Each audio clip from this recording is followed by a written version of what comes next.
Says live to me. I mean, Greetings and salutations, nerd geeks, fans of D&D, friends, and mostly family. Welcome to another Ramshackle production, a stream that promises if you stick with us for one episode, you'll politely chuckle at least once. If you like what you see, don't be afraid to follow, and if you're so inclined, hit that subscribe button. I think it's up over here, one of these directions here. We're a group of friends hanging out together, playing some Dungeons & Dragons 5th edition in a homebrewed... Hey, thanks for the follow. Playing in a homebrewed campaign world. We do have elements of the Wizards of the Coast products, who we are not affiliated with in any way, shape, or form. Right now, we are in the Ghost of Saltmarsh arc. This is episode 3 for us tonight. Pretty excited about that. Feel free to engage with us in chat. When possible, we'll reply back in chat. We'll reply back on stream. We like to engage with the folks that are hanging out with us playing some Dungeons and Dragons. If you scroll down below on the bottom of our Twitch channel, you'll see we've got some merch. We've got a few t-shirts out there now.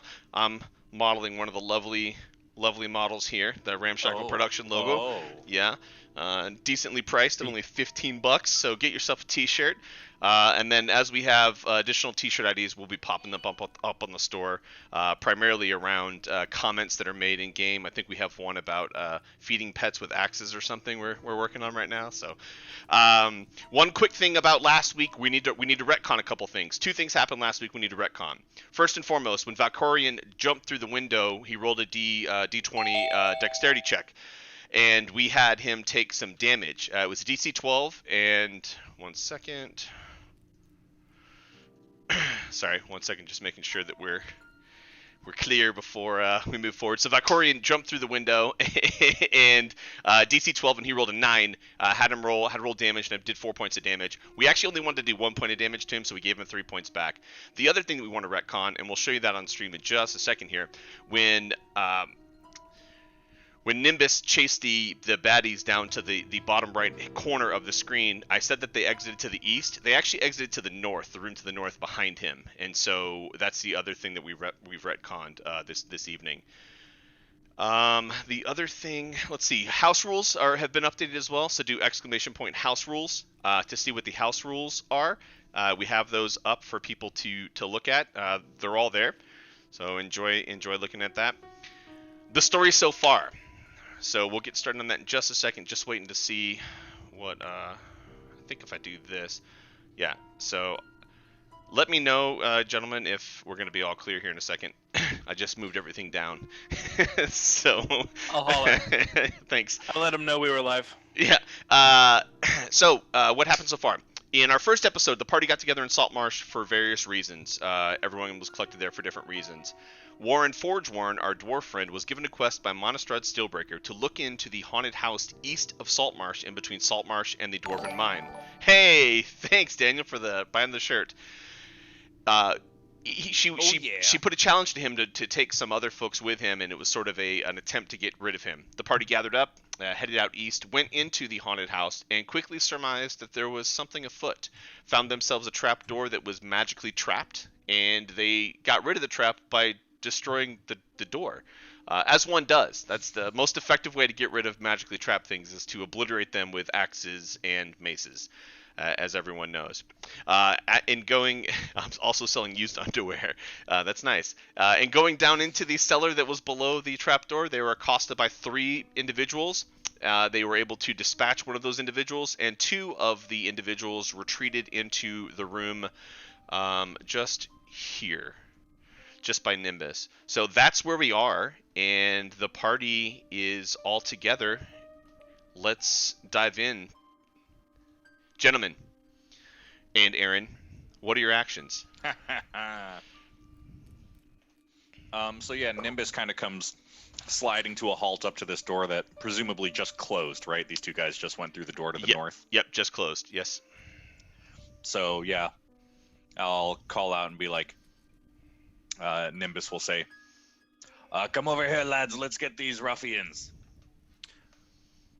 Seeing that there are 10 beds in the room, I'm gonna be a little nervous, and I think I still have fear on me from the last one. You do. Yep, we got probably another 10 minutes till you make another fear roll. So yeah, I'm out of fear. Yeah, you're out of fear. Yep. So with that being the case, I'm gonna kind of be like, "Oh, easy, lad, easy. Look at the number of beds. I bet they're not sleeping 1 people to 2 beds." I think Bones is gonna quickly look at the dude's body in front of me, see if there's anything on there worth picking up. Or Yeah, so he has in his belt a scimitar, and there's a light crossbow strapped around his back. Without spending significant time searching him, that's all you can really see with a quick look. cool. Okay. Yeah. So, in response to your call out about the number of beds, Nimbus will be like, "Well, don't just stand there. Grab some of them and pile them up against the other door. Let's make sure that none of the others come rushing in." I like that idea, lad. And I'm gonna grab the table instead of the beds and like try to wedge it in between the door and the hallway there. All right. So Bones is also gonna say, I see a door to the south too. One door at a time, lad. That's actually as we entered the room over here. I called this out when you guys ordered. That's shelves, actually. Oh, it's just shelves. Okay. Yep, just shelves, empty shelves. Yep. So you want to grab the table here and wedge it in between the door and the wall here. Hell yeah. All right. So it's a pretty heavy table loaded with a bunch of stuff on it. So give me a strength check. And you're going to have to do that at disadvantage because you are still frightened. Somebody help him. Yeah, I can help him. I'm right there. Let me do it myself. Somebody offer him assistance. It's too late. I already rolled it. Hey, buddy. How you doing? Welcome. Yeah, Lee's in. It looks like we have a phone call. Yeah, I think he may be dialed in from a voice line. Yep. I am. Yeah. Oh, hello. Aha. Okay, so I rolled the 18, and you said athletics? You're at disadvantage. Is someone assisting I you? need to roll twice. No, I think I'm Bones. assisting, Okay, yeah. so you'll do it normally then. Yeah, so 18, and add your strength modifier to it, please. Oh, my strength modifier is 2. So that's a 20. Yeah, you're able to lift the table up, and quite slowly. You're going to be moving at about a third speed as you try to shift it across the floor to the door there. So I'm gonna just. Yeah, you move me. Yeah, I'm not. You move yourself. I'm not gonna move the table though, because that'll be way too much effort to do that. So, all right, I've got all the character icons on there. That's good enough for now. And it's making the. Oh, the worst noise ever. Yeah. Oh, everyone knows we're here. Everyone in the dungeon knows Yeah. yeah. All right, so we've I got thought the they table. didn't We got the table. Now that you've dragged it across, give me just an intelligence check real quick. I want to make sure that you're able to assess the best way to wedge this thing in there. So Okay. Advanced. That's a intelligence. just a modifier. D20 and then add your intelligence modifier to it. Yeah. Okay, you feel that you've got it that door decently wedged, and you're doing the door to the east, right? Yeah. You have a perception of 13. So as you get the table wedged in and you're standing back and you're admiring your handiwork, and you notice that the door's barred and chained on this side, and then there is scrawled on the side of the door in a handwriting that you're not necessarily it's scrawled. It says danger. Okay. Everyone come over here and take a look at this. Is it in common, I'm guessing? It's Is in common. written language? Yep, in Okay. common, and it's hastily scrawled, and it says danger, and the door is barred and chained. And that's not the door they went in. No, that's not the door they went in. So that's the door that's barred and chained is this one here on the eastern side, and they went into this northern door. Oh. So you didn't even have to Well, drag the table over there, huh? that was a little silly. Yeah. Dan, roll I mean, me. my character apparently didn't notice it before, so I don't know. Give me a perception Oh. check, Dan. Okay. Perception is +3, so fixing that and roll. Ew. Okay. Yep. You're not hearing anything in the room behind you either at this point. Can I try to wedge the door against the door that we know people? Did that door open? Do I remember, or do I notice if the door opened in or out whenever they went into it? They both. So the one that the above you opened in. It opened inward. You can also tell that by where the hinges are on the door. So True. Anybody got an axe? the I got several axes, lad. so this is the barred door. This door does not appear to be barred. I can who's Johnny that door, but again, 10 beds, 1 dead guy. Yeah. Or here's Johnny.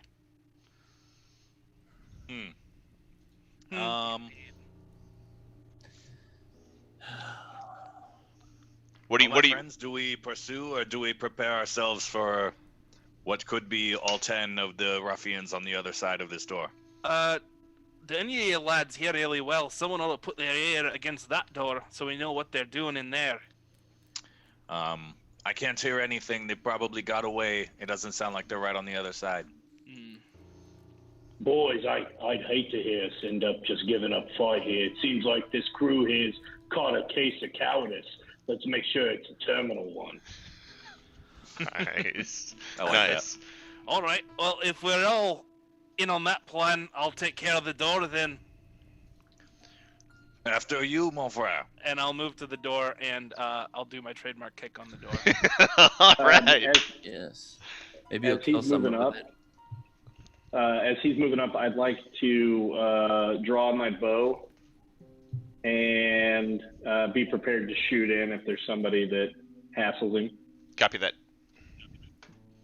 All right. So I'm gonna roll. And is it super echoey where I'm at right now? It's pretty echoey, but you're okay. It's not. Yeah. Kind of muffled. All right. So do you want me to roll for that? Yeah. Roll a d20. You would normally you'll be at advantage because the door is stationary. Oh, 3. so close. Roll Every another one. time. We also will probably need to work in some sort of door kicking specialization skill for you. 13 plus your strength modifier, sir. 2. All right. So boom, a resounding hit on the door, and you do okay. Not enough damage. You see the foot, the boards start to creak in as you wind back to kick it, but it hasn't fully been destroyed yet. So your choice to do another attack or Are the planks far enough that I can see inside? roll a perception check. Okay. Oh god, why isn't that staying up? And then perceptions plus 1, so that's 17. Yeah, you've made a big enough crack in the door that you can see inside of there. And as you peek your eye through the door, that is what you see. And one of the gentlemen up front says, "Oi, look, it's one of them!" And then with that, his buddy pulls back the string on his bow and unleashes at the hole where you are looking in the door. And I'd lose an gentlemen, eye. let's Oh, no. roll 20. Me and Captain Ron are about to have a lot in common. So the arrow, as your eyes peeking in, you reflexively pull back, and the arrow thuds on the door right next to your eye was just a moment ago. Gentlemen, I need you to roll initiative. Let's go.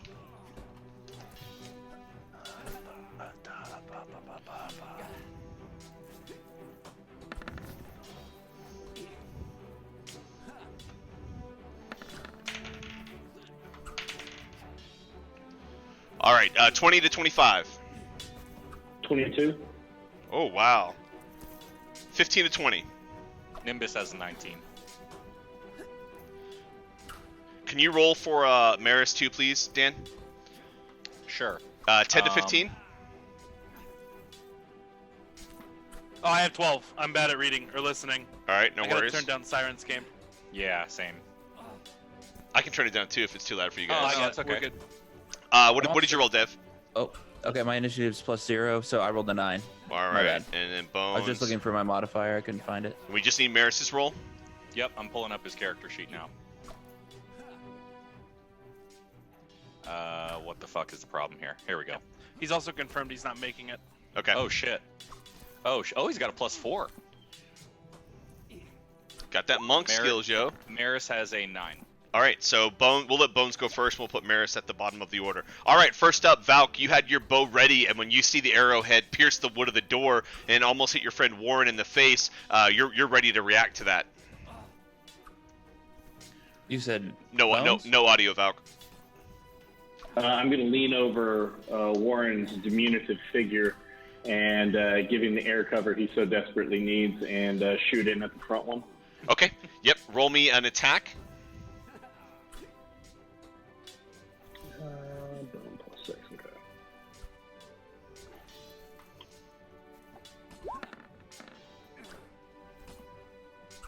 11. Yeah, so leaning over and trying to squeeze your arrowhead through the crack in the wood, you're unable to get a clean shot, and the arrow goes through the hole, but you're not really sure where it landed. You definitely see the bandit, though, standing there without perceiving to take any damage. Next up after Valk is any other actions, Valk, bonus or otherwise? Yeah, I would like to give Bones a good pat on the ass, his tortoise ass, Yes. just to kind of get him excited. Yes. It brings up my morale. I like it. I like Yes. it. All right, next up, Nimbus. What is your action, sir? All right, so Nimbus, I have too many fucking tabs open now. Nimbus is going to, gosh, is there a way for him to get to here? The door is still closed, is that correct? The door is closed, and I'll need you to make athletics or acrobatics check to climb on top of the table that's wedged in there right now. God damn it. You're welcome, lad. Okay, let's do a, I guess athletics. Okay. 11. Yep. So you're able to climb up on the table, and it's kind of at an angle, and so you're kind of standing with one leg higher than the other, leaned up on it, looking towards the door. What do you do? All right, I'm gonna try and Sacred Splash the door down. Okay. Is that a thing that is possible? Yeah, we will. It's sure. So it's a DC what? Yeah, it can't make a save, so it's a DC 13 Dex save. Yeah. So the door, you hit the door. Just roll me a general wisdom check, just to Okay. put some sort of Wisdom measure is of gonna skill. Be a +3. Okay. Just to see if the door has Thompson's water seal on it or not. Oh, that's only a 6. Are we taking sponsors or? From Thompson's. We're looking. Yeah. So you lean back and you wind up and you let forth your scourge of water from the inner bowels of the inner of your guts, and it's and you see water going through the cracks in the wood and some splashing back on Warren there, but you don't appear to have done any damage to the door. Lame, pass turn. All right. Next up after Nimbus is he spits him to death. This guy. And he is going to step forward, and he is going to open the door. Thanks. He's going to pull it open, and then with his scimitar, he's going to swipe down on old Warren there. Give him a nice nudge. 8 plus 3 is 11. What's your AC, Warren? 18. Nice. So he opens the door and he swipes his scimitar at you, but the quick action movement there, he's kind of off balance, and he comes up short, and you're a little pissed because it came awfully close to hitting your beard, and Warren ain't gonna... Homie, don't play that. That's his action. Next up, behind him, the gentleman with the bow pulls another arrow, and aiming at the dwarf standing in the doorframe, looses. That is a 12 plus 4. That's a 16. I was 18. Yep. So you duck to the right as the arrow comes whizzing by, and Bones, you see the arrow hit off of your shell as you're standing behind him from the archer that's standing in the back, and then he is going to move Mother. one back here into the corner. Yep. So he puts his back up against the wall and reaches for another arrow, and then shoots again.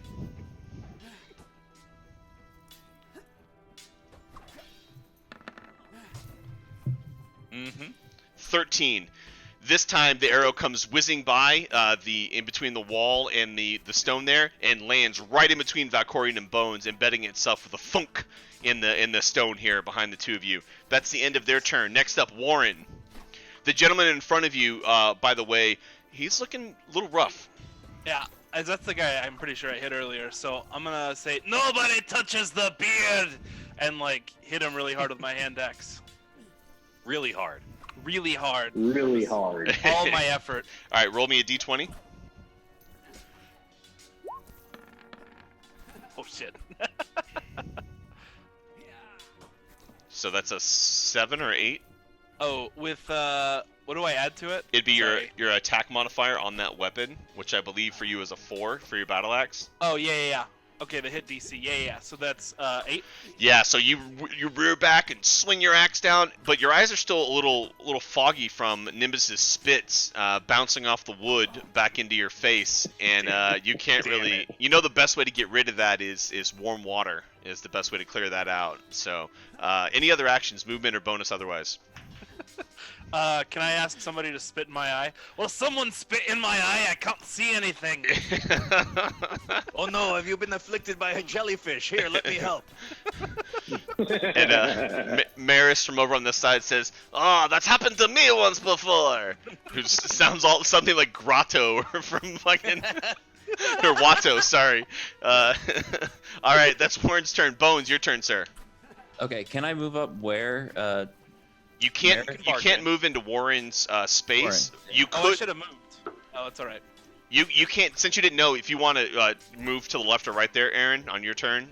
I'm gonna stumble to the left Cool. blindly. If you had Okay. moved out of melee range with this gentleman, he gets an attack of opportunity, and because it's around the corner of a door there, he will get a swing at you. So he's gonna take his scimitar and swing.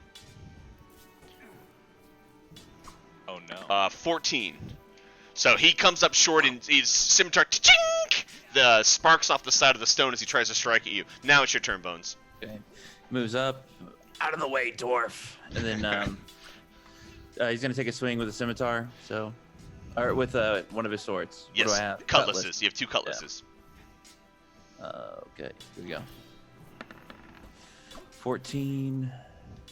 And then what do I also need to add onto that? Your Is it your hit DC, which is 6 for you. hit DC? Yeah, hit /DC is you're +6, so you're 20. You hit a 20. Okay, 20. That hits. Yep. I thought my strength was +6. What the fuck? Your strength is That's +4, and then your proficiency bonus is +2, which adds to a +6 for any melee weapon that you're proficient with. Okay, I'm seeing it. Got it. Cool.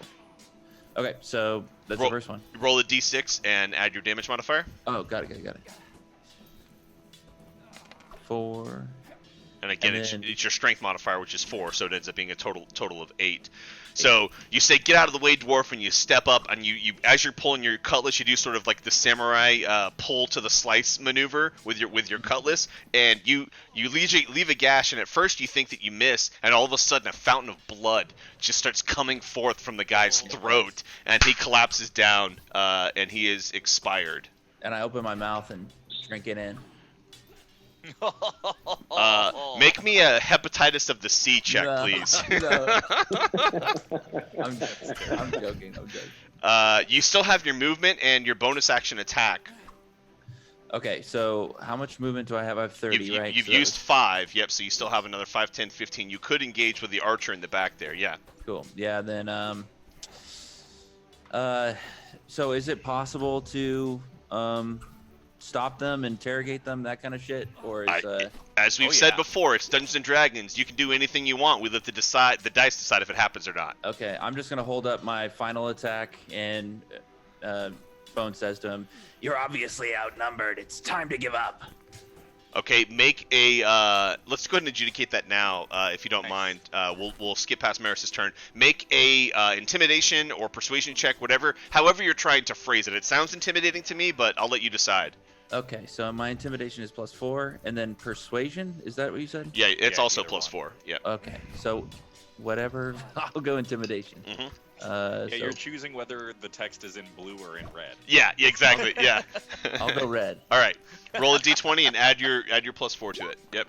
Come on, big motherfucker. Ruffian will remember that. It's a No, 9. it was so close. And he replies back. He says, with his bow still pointed up, he says, "If I surrender to you, who knows what the boss will do to me?" All right, and so we're gonna shift over to Maris. Maris is simply gonna step into the doorway into the room here with him and say, "You should have listened to my friend.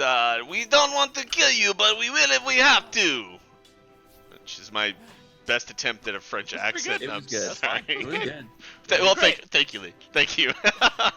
All I can do is, poop. And Maris is gonna hold his fires and missiles. Maris is going to hold his action. If the archer makes any threatening move, Maris is going to throw a sea shuriken at him. Ooh. So top of the order is Valk. So I'm gonna take a step in and stand on that nice plush velour chair. All right. And overhearing what, I guess I can move myself. I got you. I moved you over the chair. How privileged am I? And say, right, lad, your boss gonna do something like this, and I'm gonna loose an arrow at his head. Oh shit! Make a d20 roll. Okay. Bones will remember that.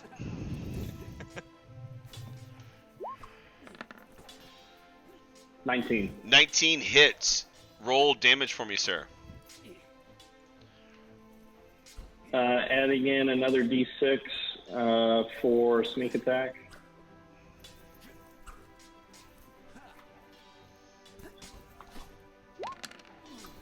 Seven points of piercing damage. Jesus. So that puts him at. Yeah, so the arrow embeds in the side of his face, and you can see it sticking. So it's like going through his cheek and out the like back of his neck here. So you can see the arrow sticking out. Lee, make an intimidation roll. Add advantage for me based upon your words and action. Okay.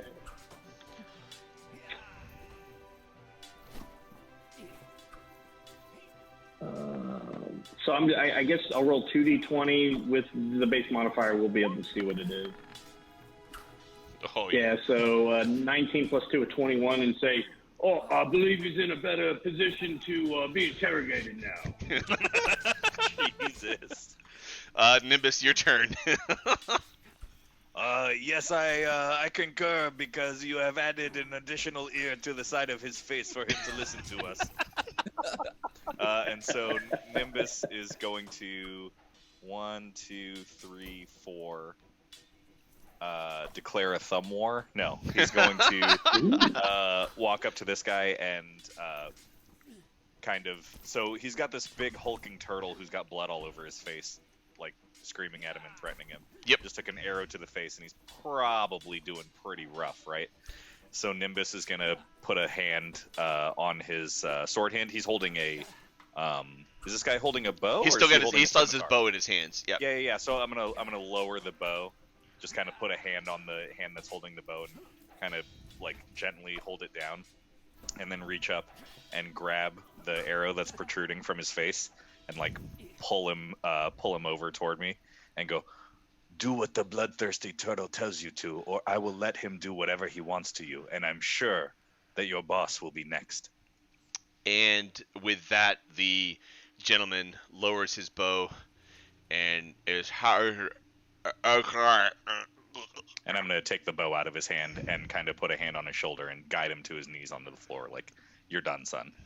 All right, so he willingly goes to his knees, and he's sitting there, and he has the arrow sticking out the side of his face, and some blood is dripping down the side of his face. But he is no longer in a threatening poise, and appears to have been subdued for the time being. Cool. I'm going to pat him down, make sure he doesn't have any other hidden daggers up his sleeves, on his ankles, etc., etc. Yep, make me a perception check, please. Perception, I believe, is +2 for him. While he's doing this, is there any other action going on as he's patting him down and stuff? So seeing that everybody is pretty well taken care of in that room, I'm going to be looking around. Ooh. There we are. All right. So go ahead and finish what you're saying, Warren, and then we'll adjudicate this. I'm going to turn around and, like, make sure there's nothing happening with the door, and, like, kind of keep an eye out for any kind of anyone else that might be coming from one of the rooms upstairs or from the Got door. a real thing for doors. Okay, you roll a d20 perception check while we adjudicate this. So Okay. Nimbus, you rolled a 20 on your search. Two things. One, he has a short sword at his hip and a quiver of arrows. You remove both of those, and then as your hand is sliding past his pocket, you hear a rattle, a jingle. Roll me a d10, please. A D10. Mm-hmm. I see you roll 14, Warren. Plus 1, 15. and as you hear 2 coins rattling together, and you're like, what's this guy got 2 bits or whatever? And as you reach in his pocket and you pull them out, it's 2 platinum pieces. Ooh. So That's dope. add 2 plat to your inventory. So I certainly will, and tell him this will be how you pay for the moments of life that you have remaining, ruffian. I don't want to travel. You run. Let me go. Right, boy, you better start speaking up and speaking clear, or I'll give you a close shave on the other side. Oh yes, indubitably yes. So whatever it is that you need, yes. He's still kind of slurring a little bit, and blood is seeping out of his mouth as he's holding his hand up on his cheek. Hey, Nimbus, you get me my arrow back before it gets blood on the fletching. So Nimbus will be like, look over at him and be like, "Oh, did you want the?" and slam his face down real quick so it protrudes out the back. Just Goodness! Get it the rest of the way out. Okay. You want to see a disappearing pencil trick? Are you trying to remove it without killing him, or do you not Correct. care? Okay. Yeah. Correct. So roll me pushing it through a medicine check. in a way that doesn't care that it's going to be uncomfortable. Yeah. Roll me a medicine check, please. Oh, a medicine check. Yep. I don't even know that he has medicine written on his sheet. He does. A medicine check. Yeah. +5. The point being is you're trying to find a way to not kill him. 11. All right. Roll d6 and add your strength modifier to it. Oh no, I'd really rather not. Sorry. Strength modifiers +2. He did. All right. All right. So you lean down and you take your hand and you say it and you smash him, and the arrow it does come out, but it also rips a significant portion of his face off with it. The cheek, Oh no. well, just his skin. God. Like he's still, so the skin of his cheek is just ripped open, and I was he's just trying to be funny, not hurt him more. but- yeah, well, it happened, and so his face is ripped open a little bit more, and he's like, "Oh, I surrender, please, let me go. The boss will kill me." So yeah, I'll shake the blood off the arrow and hand it back over to Val and say, "Well, as you can see, we do not hold your life in very high regard ourselves. So, best you let us know how many more of you there are, what the fuck you're doing here, and the meaning of the goddamn cheap fairy bullshit that you have making a silly alarm when we enter this supposedly haunted house. Spill the beans, or Alright. spill your guts." All right, we'll pause that for a second. Warren, you rolled a 14. What's your perception modifier? I rolled a 15 with the perception modifier. Okay. You're hearing some noises from this direction. Weasels.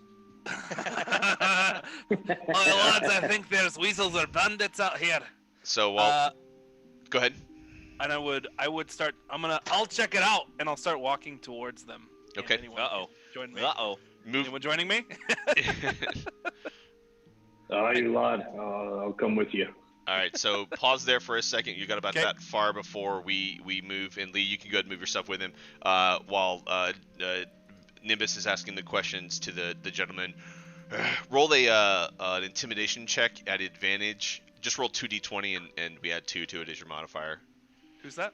That's going to be Nimbus because he's interrogating the gentleman. Okay.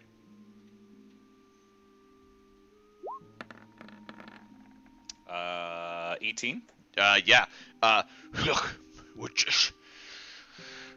trying to keep people out of the house. Boss put a spell on the door. Look, just let me go. If you don't, he's gonna kill me anyways. Just let me out of here. I think can Bones- promise you. Oh, sorry. Go ahead. No, you go ahead. You're talking to him. Okay, so Nimbus is gonna say, "I can't promise you anything that these other party members of mine will do to you if you don't tell us everything you possibly can. But I can assure you, I will let you live if you tell us exactly everything you know about what is going on here." Can I hear all of this happening? You hear talking through the wall and stuff. I would say that it's somewhat muffled, but it's you can get the general sense of what's being said. Can I holler back like loudly at them to be like, "Hey, ask him if there's anyone else in the house with him." Yeah. There's about 10 of us. Oh, there's the boss and then about 10 of the rest of us, and they're probably out in the caves. Oh, so Bones grabs him by the. Oh, puts his swords back in his sheath. Grabs him. He's got claws too, so these claws are kind of getting into him. And he says, "Speaking of the other people who don't give a shit, why are you guys trying to keep people out of the house? And you better make it fast." We're just gonna. You can roll an intimidation roll, but I'm gonna answer based upon Dan's intimidation roll. So while you're rolling that, I'll add to what he's saying. I'm just hired to keep a lookout, so that they can bring the goods in, and then we deliver them. That's all. That's all I know. I'm just boss pays me weekly, and I'm just here to keep an eye out. Just like, okay, so he says, "What goods?" roll your intimidation check. As an incidental, at advantage. Valkorian mentally is going to recount "keep an eye out" as a possible fund to use later. That's good. Devin, roll your intimidation again. One more time. Yeah, at advantage. Yep. Son of a fuck. Even I can't worse. roll more than a 6. Yeah, the goods come in. I don't deal with the transport of the goods. I hang out here and just keep an eye out. I patrol the area above sometimes. That's pretty much all I know. Boss will be the one to answer your questions. And he starts to rise up to his feet slightly. Can I just go, please? He'll kill me.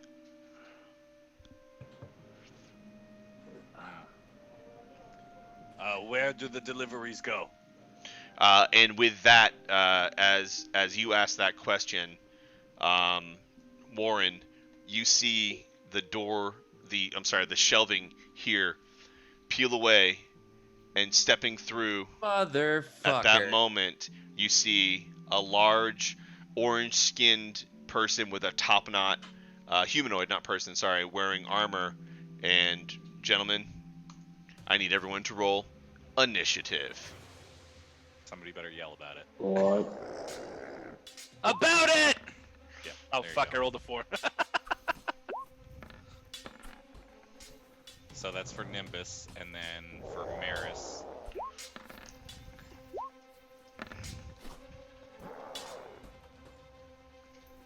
Okay, wow.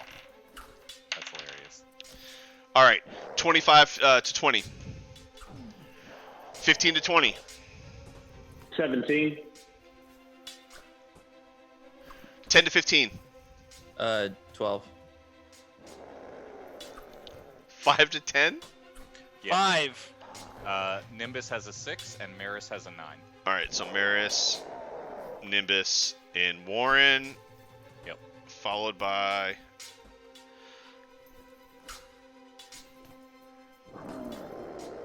All right. So as this gentleman steps through the door, you hear him give a menacing,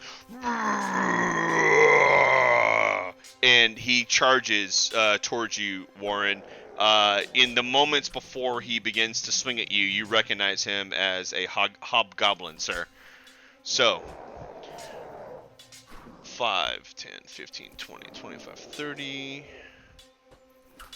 35, and he dashes, and he gets to you, and he's raising his weapon to strike at the end of his turn. Bones, you're up. You hear yelling from the room outside as in Warren's voice, and a large. Hey, would that be me? I had a 17. Oh yeah, sorry, that's Valk. Yep, my bad. Valk and then Bones. Dude, just because we're both kind of a bluish-green color doesn't mean you can lump us together like that. I'm aquatic I'm my own racist. I'm sorry. individual. All you sea creatures look the same. Oh, God, I don't even want to go. Look what you made me roll. I hope you're happy. I can't even see it because I took my glasses off for a second. A 9. 9. I rolled a 9 point, Dexter. So an arrow comes sailing over your shoulder, Warren, and goes in between you and the hobgoblin and lands in the pillow of this bedding right here. Valk, any other actions? Yeah, as an incidental, that was the blood in the fleshing. Damn it. All right, next up after Valk is Bones now. Bones. Bones, he's got his hands on the guy he's got already. He hears the commotion out there. He's just gonna grab him and then headbutt him, and it's either to kill or knock him. Hopefully, knock him out. He doesn't want to kill him, but he's just gonna knock him out and then throw him on the bed. All right. What his plan is. So technically, he was grappled, so you get to attack at advantage. So roll 2 d20s, please. What? I mean, that's great, but that's not how grappling works, is it? Yeah, he's restrained. Okay. So he's making an attack on a restrained enemy. Oh, I'm all about it. did it not do it? No, it did. It's a 25. Oh. It's a hit.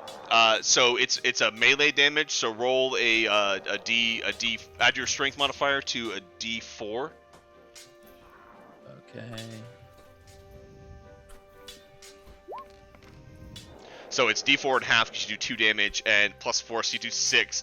So it's unfortunate, but you take your head and you ram it in, and clearly he's a soft-boned individual because he had 6 hit points, and his head collapses, and he goes down into a pile of bloody goo, and you've got brain matter and viscera on your forehead from the creature that you were trying to... I mean, if you were trying to knock him unconscious, we'll say he's not dead. He's really effed up. But if you were okay with killing him, he's dead. I'm gonna kill him like at that point. Yeah, so he's dead. And you let him fall limply to the ground in a pile of just bones and flesh. Do you want to move? He exploded. Okay. Pretty much. Do I have any other besides movement? Can I attack again or? You used your attack because you didn't use your 2 weapon attack. You used a melee head attack. You don't have any more attacks, but you can move. 15, 20, 25, 30. I'm just going to move right there. Okay, great. Anything else, Bones? I'm done. All right, Maris. What would Maris like to do? Dan? How do I get this fucking dice out of the way? Maris, I think... Jesus Christ, seriously, how do I... Oh, okay, you just click it. Where is it? Right there. Okay, so we'll go... Oh, I can't move him, obviously. Yeah, sorry. Go ahead, Devin. Since I'm all covered in blood and I'm probably really pissed off at this moment, can I just like scream really loud? Just like when I see the guy? Oh, yeah. Yeah, of course. Just like... Aaron's face. That's the noise the turtles make? What the... Yeah. I'm giving 1 second. I'm giving you permissions to control him now. Oh, is that a thing? All yep. right. 1, 5, 10, 15. And he has a move of 30. 25, 30. Okay. He has darts, daggers, and he's a monk, so he prefers to get in unarmed strike range. Yeah, we'll get right there instead, so I don't accidentally throw a dart at my dwarf friend. And then Maris will say, yeah, you know, whatever bad pun that Mike would come up with. On guard, then escargot, or whatever you would say. That's pretty good. Throw a ninja star at Yep, him. roll a d20 and add 6 to it. Yep, got it. Oh, that's 11. an 11. So yeah, it hits solidly in his chest, but the gentleman the hobgoblin is wearing chainmail, and it kind of just bounces off, tink, tink, tink, tink, falls to the floor. Any other actions for Maris? That's it for Maris. Next up, Nimbus. Nimbus, he's following suit. 5, oh my goodness. 10, 15, 20, 25, 30. Let's do that. 5, 10, 15, 20, 25. Yeah, it's probably the best he can do. And then he will Sacred Spray that guy, so DC 13. DC 13 Dex. So yeah, he's able to dodge out of the way as he sees you running out of the room. There's been enough of you coming, and he's prepared, and he steps to the side as your water spray splashes the table behind, clearing off tables. There's no table there. Oh, that's right. It actually ends up hitting the dead body here, and slightly moves him across the floor about 5 feet. I like it. That's it for That's Nimbus. awesome. All right, next up, Warren. Thanks for the table note. I forgot. Do the thing the fighters are good at and fight. So I'm gonna hit him with my axe. All right, and my axe. On my axe. Make a d20 roll, please. Oh, an right. attack I'm roll. working on it. Where's the buttons? Oh god. Yep. Panic. And remember, you're +4 to hit. Yeah, I found the buttons. Found the buttons. Ooh, Loosen up his buttons, babe. I'm about to loosen up his face. So that is a 20 to hit. That hits. Roll for damage, sir. D8 plus 4. Shit. Right. So that's 5 points of damage. All right. So you rear back with your axe and you take a really good chunk out of his chainmail, and some of the chain busts open, and you're able to make contact with the skin, and you see a slash go down his shoulder and across his chest, and blood starts to seep through his tunic, his under tunic on his underneath his armor there. Any other actions, Warren? No, I don't think I can. All right. So next up, you see coming out of the darkness of the shelving there, one of the gentlemen pulls. He has a light crossbow, and he's steadily marching forward, and he looses at the dwarf who's engaged with the large hobgoblin in front of you. 10 plus 3. Miss. 18 armor class. Yep. He looses his arrow, and it goes wide and embeds in the hits the stone and clatters to the ground behind you. And then you see off over his right shoulder. Let me move this back a little bit so you guys can see. Off over his right shoulder, a gentleman pull out. He has his longbow, and he looses an arrow at the dwarf as well. Oh! That Let me is go get the card. I That don't is like that. a natural That's bad. 20. So That's he bad. comes around, and you were getting in a position to block the next arrow, and you were focused on the bandit. And then as the scout comes around the corner with his longbow, he looses, and he finds an opening beneath your shield and axe, and it embeds underneath your arm.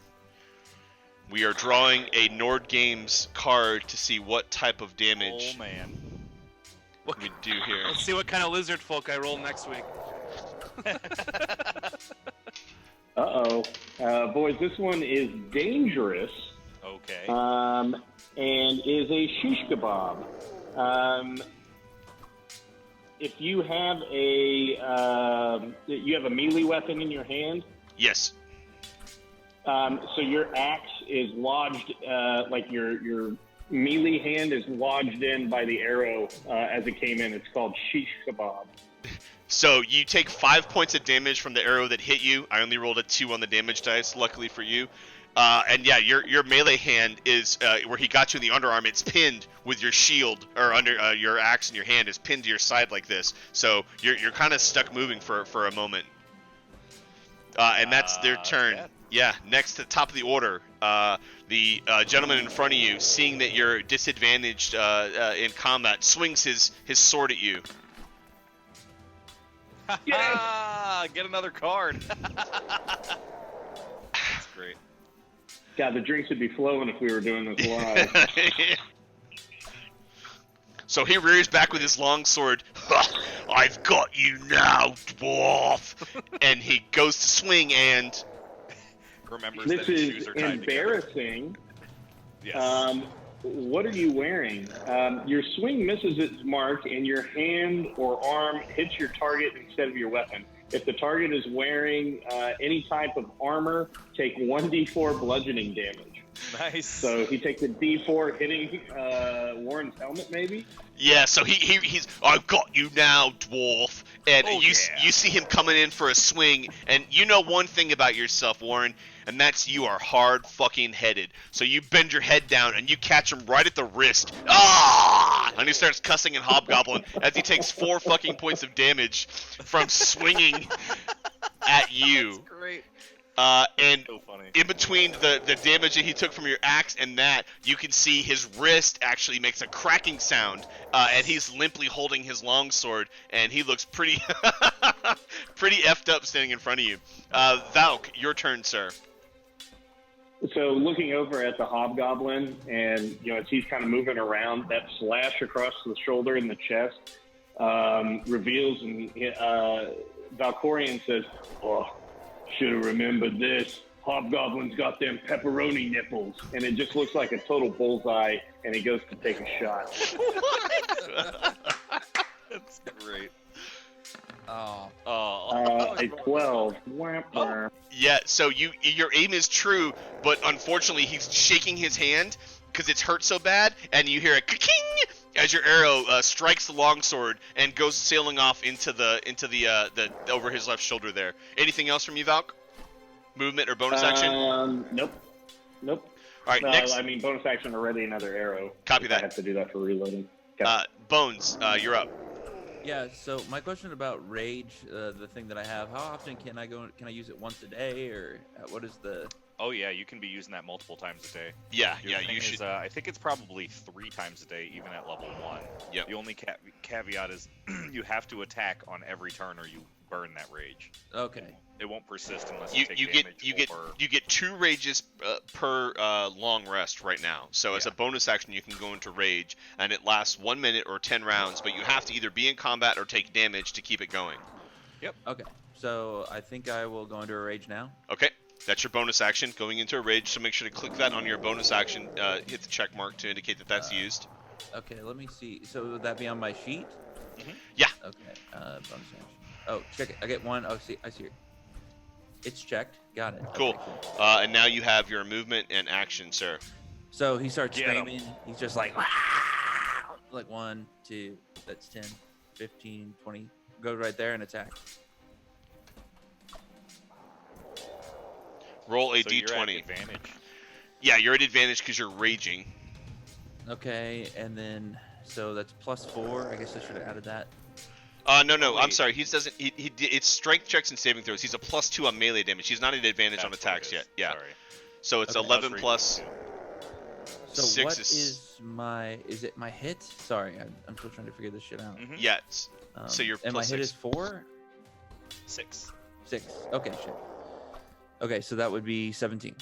All right, 17. You come up, you rage, you yell, and you come up and you swing, and your weapon hits his chainmail and dashes off of him. Would you like to make it your next attack? I'll do my next attack. Okay, this one is only a +4 because it's a bonus action. No, you've already used your bonus action. You can't make a second attack this turn. Oh. Yeah. Okay. So you're technically out of actions at this point. Okay. So then I will stop. Okay. That's it for you. Next up is Maris.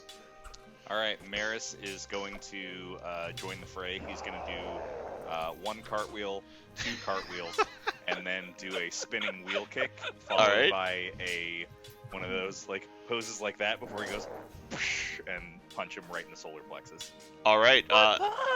Unarmed strike. Roll a d20, please. Explode him. So Maris gets +6 to Plus hit, 6. and he's going to do both unarmed strikes. So here's 1. 25. And another one. 11. So the 25 hits as he goes in and he does his, would you call it, a roundhouse kick? Yeah, a spinning wheel kick, I believe. A spinning wheel kick. Roll your damage 1d4 plus 4. 6 damage. Yeah. So he comes in, and the hobgoblin is standing there, shaking his hand and holding it, trying to hold the blood in from the wound he had taken, as well as his broken wrist. And then out of nowhere comes this spinning fucking foot, catches him upside the head, and you hear a crack as his head turns 45 degrees further than it should, and he stands for a second, shakes, and then falls over. Very nice anime ending to that guy who got spin kicked. Anything else for Maris? Maris will continue his movement, so he goes and a 1 and a 2, whoopah, and then 4, 5, 6 finishes out his cartwheel. So yeah, he just came fucking whirling dervishing through there, spin kicks that guy's head on backwards, and goes, "Oh, work is not done here, lads!" and like continues on his way and is dashing toward that next guy. Nice. Next up, Warren. So Warren moves first. Oh wait. Did you? Did you skip Nimbus? Oh yeah. Yeah, I did skip Nimbus. Sorry, Maris and then Nimbus, then Warren. 9, 6, 5. Yeah, I was like, I don't think it's my turn. It's okay. I'm playing both French fish, so it's a little confusing. It's fine. I was confused. I was Warren, like, is he Mike now or is he Dan now? Yeah, you're at 9. Okay. 15, 20, 25, 30. Getting to there, and then he's going to do a sacred spray on. There is only one hostile, correct? No, there's two. There's two hostiles. You see a gentleman holding a light crossbow and a gentleman holding a longbow. Oh, okay. So he's gonna sacred spray the guy with the longbow. So DC 13 dex check for that guy. All right, rolling that.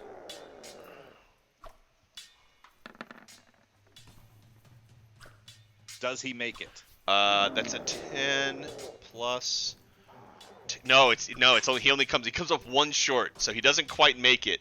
Yeah, so he takes the damage from your spray. Okay, so he's gonna take 6 damage. And it was That's the sound he makes, by the way. the guy with the white background or the guy with the gray background? The guy with the white background is, I believe, the one you indicated as having the longbow. All right. He was trying to make an assessment if he's able to tell on the one that presumably causes a bigger threat, has the bigger weapon. Yeah, so he's doing that thing where he's biting his tongue as he's trying to concentrate, and his mouth is open just enough that when the stream of water comes at him, and he can't help but like gurgle a bunch of water down, and he goes into a coughing fit as he takes 6 points of damage from your sacred spray. Anything else from Nimbus? He yells something about it being salty. Mm. Yeah, that's it. Yep. You got to chew through it, is what I've been told. Yeah. Warren, you're up. Warren makes a weird face at what was just said. but a knowing weird face. I've been there, lad.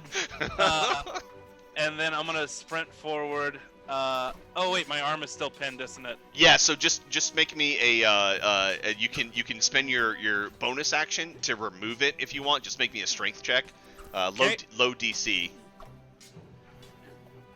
Low DC. What does that mean? That in my head I've made up a number that you've got to roll your dice against. I thought I was supposed to do something weird. No, typically they go like it's like 5, 7, 10, 12, 15. Oh. That's a nat 20 plus strength of 22. Not only are you able to rip your axe out, but I'm going to give you your bonus action back if you decide that you need to use it with that natural 20 roll, as you are fucking pissed that this asshole pinned your axe to your body. I think I will take that bonus action, and I will short rest with it. I'm sorry, second wind with it. Sorry, I was reading something. Yeah, you know what? Maybe I'll lay down. Warren rushes up to the bad guy, pulls his pinned weapon out from his chest, and goes, "Ah!" What I meant was second wind. Okay. So I roll a d10, right? Yeah. D10 plus 1 HP. Oh shit. Well, I'll add the one in my head. 4. 4. So that puts you back up at 13, I think. Yeah. So yeah, I've got you that on my character sheet. let out a huge yell and scream as you rip and the skin and flesh comes out, and then you're ready to make an attack. And so like I rip it out and then immediately just bring it back down across him. Nice. And your blood and bits of your flesh spray across him as you come in for a swing. Gruesome. Ooh. 12 plus. What do I do? You're plus 4. Right. You're always plus 4 for your melee attacks. So that's a 16. So that hits. Roll damage, please. I'm on a different tab. Okay, 1d8. 1d8 plus 4. 7 plus 4. 11 points of damage. Describe for me, if you will, how you expire this enemy. So I'm gonna aim my axe at his head. Does he in any way bearded? Is he kind of scruffy? He's got South Dallas meth head facial hair, much like my own, where it's like patches of hair just randomly arrayed on his face. I'm gonna aim for his chin, and the axe cuts off the bottom bone of his chin and then slices all the way through his neck until it like embeds in the back of his spine. Jesus. No one touches the beard. And as you do that, one of his flaps of skin with the hair perfectly intact rests on the top of the head of your axe as you pull it out, and so you've got this little flap of man skin with beard hair on it. I'm gonna put it on my shoulder and be like, "Oh, who's a cute beard?"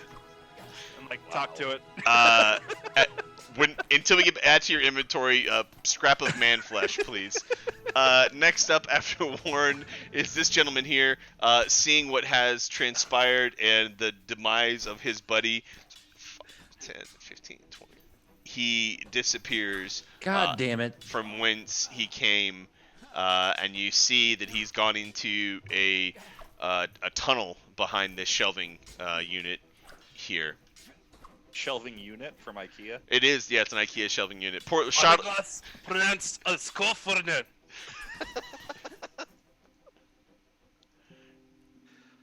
All right, we are no longer in combat. Do I need to worry about the weight of the scrap of man flesh? No, it's fine. Just... we are out of initiative. Gentlemen, what are your actions? Just one quick question. So I'm trying to find this. I know you said like when I roll attack that it's +6. I'm just trying to find that. It's strength? That's where I get my +6 for attack? On your character sheet. Go to actions. Yep. Sorry, go ahead, Billy. On your character sheet, underneath your initiative and armor class, there's a panel. It says actions, equipment, features, traits, description notes, Hit etc. DC +6. Found it. Cool. That's it right there. Yep. So Cool. in your turn, you get an action, a bonus action, you can have a reaction, and then you have things that you can use in limited uses. So depending upon the type of thing that you're going to use, the category of thing you're going to use, click on those headers there, and that'll show you what you can do with that category. Yeah, I was just looking for where the modifier was for that particular thing, because it wasn't in like the regular column. Okay, Sure, but I no found worries. it. Cool. Lee, you were trying to say something, but your audio was cut out. Maris, why don't you cover the ingress stairwell? I'll cover this doorway here. The rest of you, let's see if there's anything worth taking off these whelps. Maris, I assume, goes along with it, yeah? Yeah. I got it covered, my friend. Like a salton sea on the seashore, we shall see what shells remain as the wave descends into the ocean. Or some such. Thanks, I hate it. True to Mike, then. True to Mike form. Yes. Well, I guess I'll feel up the guy in front of me, and then I'll see if there's anything in his pockets. All right. Nice. From this position, Billy, real quick, do I have line of sight down that? You sure do. That is what you see, Okay. sir. It appears to go on for another 10 feet or so, 10 or 15 feet. And you can see the what appears to be a walkway, a wooden walkway, and then you see like there's like a walkway into a stair transition. That's about all you can see. Okay.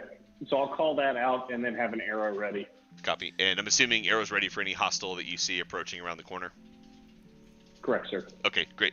All right, as far as loot for the enemies that we have found here. So first things first, Warren, you are searching this bandit's body, I'm assuming is what you said? I didn't see the ping, but the one right in front of me, yeah. Yeah, there, that one. Okay. And who else is searching what other things while I... Nimbus is going to ask the group if anybody needs healing. Yeah. Bones is going to be posted up on the corner here, just with his swords ready, and he listening. You know. So I'm going to raise my armpit at Maris and point at what is now a fairly small scar, like right underneath my armpit, and be like, well, that could use a little patching up. It's only 1 point of damage, though, so it's probably fine. Oh, okay. So, yeah, we'll, Nimbus will be like, I think you will be okay for now, but you let me know if it gets any worse. And it's just a flesh wound. All right, roll me a d10 if you would, Aaron. If you're, or sorry, Warren for this guy. Oh, it's gonna be a 10, but it's 2. So he's got a scimitar and a light crossbow that still appear to be usable, and you find 15 silver piece in his pockets. Very nice. Who are you searching, Bones? I'm not searching anybody. I'm just standing on the corner with my swords out because Valkyrian's looking down the line of sight. I'm here in case anybody, tries to make a run for us. I don't really care about the bodies. Nimbus is going to make his way back over to the room where we interrogated that guy, and going to search the desk and search this room for any documents, orders, pamphlets, partridges and pear trees, etc. All right. So let me read the description for this room since you're in there now. Unlike the barracks, this small room holds comfortable furnishings and appears to be well cared for. A comfortable-looking bed in the northwest corner has a wooden locker at its foot. A small wooden table stands against the east wall with a padded leather chair beside it. On the table, a brass 3-branch candlestick with 3 burning candles provides the room with bright light. The candles, though not fresh, are far from spent. Under the table is a small wooden box and an unlit bullseye lantern with a movable shutter over the lens. On a shelf above the table sits 3 books. In the northeast corner is a closed wooden wardrobe. So you said you were searching the room. Are you just searching every part of the room, a specific area based on that description? So based on that description, Nimbus is going to take the lantern and pick it up and see if it's in good repair, and then put it in his pack if so. All right, make an investigation check, please. Okay. Investigation is +2. Ready to go. 12. So you're not necessarily used to being around like lanterns and candles and whatnot, but you can tell by the dust, the usage, the wear on the metal. This isn't used very often. It's infrequently used. Yeah, because he's probably seen them, but they're rusty from like wreckage, right? So, right. Yep. So add a bullseye lantern like, to your inventory. A what lantern? A bullseye lantern to your inventory. Bullseye? Okay, cool. Yep. And then he's going to check the wooden box that's under the table as well. Okay. As you open the wooden box, it holds 12 candles, a flint and steel, and a piece of parchment. Lee, did you happen to get the letter that I sent to you? You're muted. I'm not in Austin. Oh, Shizen. Okay, well, when you get back to Austin, you were sent a piece of parchment. Okay. And Dan, I will... Let's see how I can do this. Let me... It's okay. He can just, like, pick it up and go, this is probably interesting, and stuff it in his pocket for now. Yeah, so put on there a piece of parchment with symbols on it. Add that to your inventory, please. Okay, custom items. Let me do that real quick. And then, forgive me, there was something else on the wall. Yeah, it's a bookshelf that has... Yeah, with 3 books. Yeah. Yeah, so I'm going to check out those books. Okay, so as you pull the 3 books down, are you going to open them, or are you just putting them in your pack? I'm going to check out the titles for each of them. Okay. So on the side of one of the books, it says, A Game of Hide the Weasel is the title of the book. The next one says, Procon's Almanac of Tidal Times. I can't keep up. I'm sorry. So I'll send these to you off stream, okay. So you have okay, them. Cool. And then What's the last one says Of Ooze. Of Ooze. Okay, ooze. It's IUZ. Ooze. IUZ. Weird. Okay. So Nimbus will go ahead and add those to his pack also, and kind of call out through the doorway. Not yelling per se, but a little bit louder than indoor voice, so it travels through that little doorway out into the barracks. What he found. So he's going to say, "There's a piece of parchment here with strange symbols on it. There's 3 books titled blah blah blah blah blah blah blah blah blah, and I found a lantern that I'm fond of, and I'm keeping it." So on the parchment, it's a full page of parchment, and it has these 4 series of symbols across it, it's in 4 rows, distinct rows. I put it in Roll20 chat. In Roll20 chat. Yep. So it appears. What the fuck? Oh, okay. I see. Gotcha. So that is what is on the piece of parchment. Anything else while you're in the room? You've looked at the wooden box. You've pulled the books down and looked at the titles and hastily shoved them in the packs. You grabbed the lantern. Yeah, I think that's everything of interest that he noticed, right, with his investigation check. Well, the investigation check was specifically for the investigation check was specifically for the bullseye lantern. You didn't investigate the room. Let's check the chest at the foot of the bed as well. That's the wooden box that you opened that had the candles. I thought there was a box under the table. So the box next to There's a wardrobe. Yeah, there's a wardrobe in the corner. Okay. You're going to Narnia. Find me a pretty dress. The small wooden box under the table had the bullseye lantern in it. The bullseye lantern came from that. Got it. Okay. Yeah, the room. So the furniture that's in here in the room equates to the description that was given. Yes, I know that, but I thought there was a box under the desk. Yeah, that's the one. They had the lantern in it, so it was just a box Got with it. the lantern in it. Yep. So what's the thing at the foot of the bed? That is the wooden box that you opened that had the 12 candles, the flint and steel, and the piece of parchment. Those were 2 different ones. Got it. Yep. Okay. So let's check the wardrobe in the corner. Sorry All right. This is more for Yep. everyone. Roll as you open the wardrobe. Make me a investigation check. 12. Yep. So you open it, and hanging in front of you is a fancy floor-length oilskin coat. It has, as you're rifling through it, its sleeves contain numerous pockets, all of which are empty, and it is trimmed in an iridescent green silk. Fucking love it. He puts it on and looks dope as fuck. You look dope as fuck in this robe. And it's for sure too long, right? Because he's 5 feet tall, so he's gonna bundle it up and kind of take off his belt and put it on over the coat so it's bunched up a little bit so it doesn't drag. You are at advantage for charisma rolls while wearing this cloak. Sick. Not as a magical property, but just because you look really boss right now. Okay, cool. Fucking sweet. Yeah, I'm imagining Clark Griswold's cousin Eddie sort of in his bathrobe with a belt over it, like looking, champ. I love it. Clark Griswold. Like when they blows up the RV. Yes, exactly. Yeah. Oh yeah. All right. So while all that was happening, there was plenty of time to rifle through the rest of the bodies out here. Valk and Bones, you guys haven't heard anything else from the staircase hallway to the south. It appears to be quiet. No sound is emanating from it. And then all of a sudden, you hear.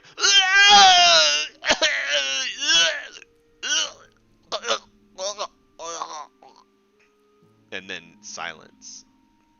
You're muted. I believe somebody's got a case of the squirts down the hallway. That sounded liquid. Well, I'm gonna give someone a case of the squirts before we go down, because I'm assuming we're going down. So I'm gonna go chop off the hobgoblin's head as sort of like proof of there being something weird there for Monastrad. Okay. Yep. You have a Is that hobgoblin. big enough that like I can like tie it to myself in some way? You can use his top knot and loop it through your belt and tie it, so you've got a hobgoblin head looped through your belt on your hip right now. Also, I need 2 d10 rolls. I don't care who rolls them for the other 2 bodies that were in this room that you guys searched, the hobgoblin and the other bandit. I got 2 rolled. Ooh, one was a 10, one was a 1. So the bandit up against the wall there had 19 copper pieces. Just write down 2 silver. It's easier. And then you find in the hobgoblin in his right boot, you find a hidden pouch, and in that pouch you find 32 gold pieces. Nice. Nope. conversion rate of Stanley Nichols to Shrewd Bucks. You said 2 silver? Yeah. And this door over here, we haven't really heard anything from it. The one on the the one that was marked danger, that has a table in front of it and is barred. Yeah, you haven't heard anything from that. So I'm gonna holler back at Nimbus. Fish lad, what did you find in the room? And he pokes his head out and says, "I ain't no hollaback girl." Just kidding. I told you he already yelled all of the things. Yeah, he was yelling out loud. Right. Yep. I'm just bad at listening. I okay. didn't hear you say you were searching the 2 bodies in this room. Was that something you were doing as part of this process or not? The 2 in this chamber? Say no. Yes. Okay. So roll 2d10 for me and adjudicate that. Valk, what were you saying? I like to approach real soft-like, real quiet-like, and start pieing off that corner down there. Roll me a stealth check, please. And what were you saying, Dan? So of the Nimbus? 2 in there, I already nat 20'd on searching the one who got his head bashed in. Oh, that's right. Yep. So just roll me 1d10 then. Yeah. Right. So just a 9. Are you plus 4 or 5 for stealth? Lee. I am a +8. That's a 23. Okay. like a fart in the wind, you disappear. Wow. Did you guys hear that? Dan, you find 6 silver piece on the other body. Okay. All right. So yep, and as you get there, you see, I think that's about right from a pie perspective. So you enter what appears to be it's a hallway with stairs descending down. You can see a torch on the wall to your right, and then you can see light flickering around the corner on the wall here. As the torch, clearly a torch is burning on the wall over here. It's flickering here, and as you're pieing around the corner, you see that there's a platform off to the east. And from that platform, you can make out what appears to be the top of another. It descends. So you're assuming it's a stair or a lip or something of the sort.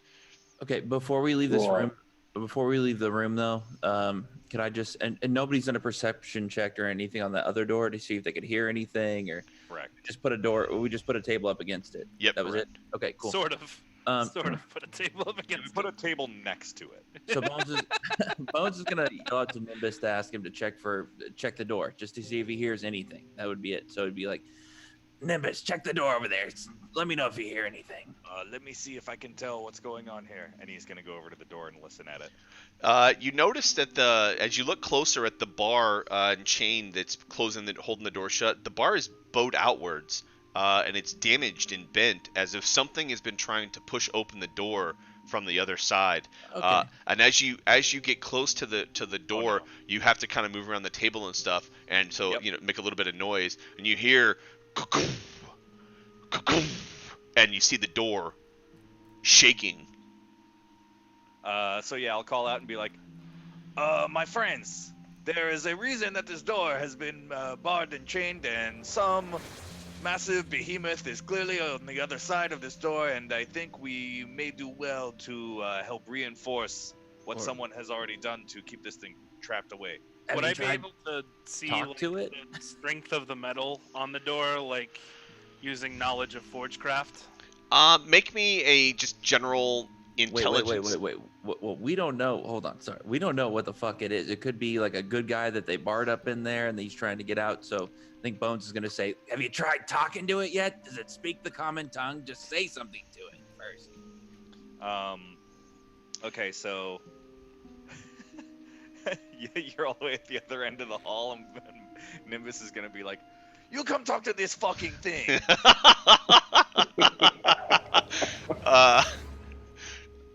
That's great. God, I only said it because I'm on the other side of the goddamn map. Okay. I know, but we're not in initiative, so you can just walk over, and I don't want to die by myself. Okay, so I'm over here. It's like, what is your business? Why are you trapped in here? Can you speak the common tongue? And you hear, okay, fuck that. Is that a noise that I reckon, or I'm assuming I'm over there by it now? Is that a noise that I would recognize? Like, is it undead? Maybe. I guess none of us probably met undead. Or anything, make a perception check. Definitely have never met undead. Yeah. 5. You hear the cocoon, but you're not hearing any noises beyond that. So, lads, we could leave this be, but I'm gonna check I'll check the door to make sure this metal will. Seems like it'll hold. I have no problem taking 5 or 10 minutes to push every goddamn bed in this place up against this door if you guys want to before we move on. Works for me. All right, so you guys begin moving beds around in the room and up against the door there. Let's just take 2 or 3. Okay, so I'll need strength checks from whoever's doing that. Lee, meanwhile, with your stealth check, roll me a perception check. Roger. I need whoever's doing it. Make it at advantage, please. Yeah. I will do a strength check. I think I still have fear, right? Should I check that? Yeah. Make a. Was it a whiz saving throw? Let me see. Lee, what did you roll?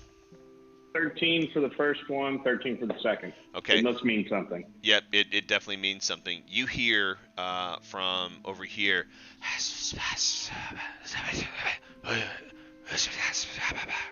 So general whispering. You can't make out the words, but it's definitely 2 different voices whispering something to each other.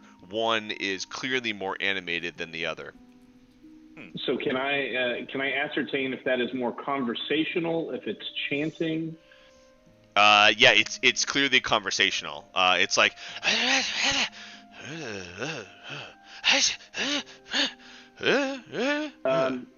it's like The Sims. I'm gonna pop around the corner, wave my hand, flash 2, and then proceed to chop the head off of the guy who's closest to me. That guy? Yeah. Okay. You're able to chop it off without issue. You guys hear a sound as and then you look over, and as you're moving beds, you see Valkyrian holding up a head. Seems about right. And then I'm gonna walk back to where I was. Yep. They're still moving beds around. You hear cluttering and clattering as they're, and you hear Warren cursing in dwarf as Nimbus steps on his toe. Okay. All right, so you guys have clearly made a decent barricade with a couple of beds here against the door, and the whole time while you're making this noise, the coon, and as you're making more noise, it's increasing, the coon, and then you start hearing like four or five different tones as it's taking hits from different angles. It appears like, and you know, it's clearly a number of fists or implements or something pounding on the door in different places, trying to get out. Lee, as you're standing there, continued to be stealthed, you see slowly creeping around the corner. Make a perception roll for me.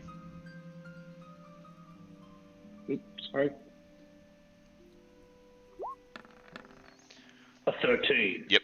Again. Yep. It definitely means something. So you see, it looks like the same guy that ran out of the room earlier. You see him coming around the corner, and he's got his bow sort of, you know, at the ready position, starting to creep forward here. And then... Okay, so operating under the assumption that they're hearing like the cursing and the laboring up there, I'm assuming some of that may be going down the hallway. I want to take the severed head and just barely poke it to where it looks like he's leaning in and saying, "Oi, we're interrogating them in here. Come on up, come on up." And I'm going to have my rapier ready to stab the guy if he comes close. First off, give yourself an inspiration point because that's fucking amazing. Second, roll me a persuasion or a deception check. I think, yeah, we'll go with deception. Roll me a deception check, please. Deception? Yes. Are we coming back over having completed our barricade? At this, you guys are still you're doing barricade, and then you hear as you're kind of gathering up afterwards. So you're all sort of cluttered. I'd say you're still kind of cluttered in this area, you know, looking at your handiwork, and then you hear Valkyrian say what he just said. You hear him say, "Oh, we're interrogating them in here," and you're not really sure what he's talking about. You rolled a 20. Is that what 16 plus 4? Yeah. So it's 30 20. 20. And then the guy that's standing here, he says, "Oh, Bob, is that you got him in there? Oh, we'll be right here." And then you hear some, "Hey, Zalfos, come on, you got him in there. Let's go." And you guys are hearing all this. You're hearing some excited yelling going on. And then around the corner here, you see another hobgoblin. And then right about as this guy gets here, I'm about to make you roll initiatively, so you have time to do one action. What I want to do is kind of lob the head, because obviously I've been holding it there as he's been walking up. So he's kind of looking at it, I'm thinking, coming at me, not exactly ready to attack. And I'm going to lob the head up into the hallway so his focus comes up so I can run him through with the rapier. All right. So as he rounds the corner, he's like, "Hey, Bob, how's it go?" Roll an attack at advantage. And gentlemen, I need everyone else to roll initiative. We are in combat. All right. I'm going to roll oh. So a 19 plus 6. 25. Yeah, that hits. And make sure to add your stealth modifier to your sneak attack damage to it, because you are definitely hidden.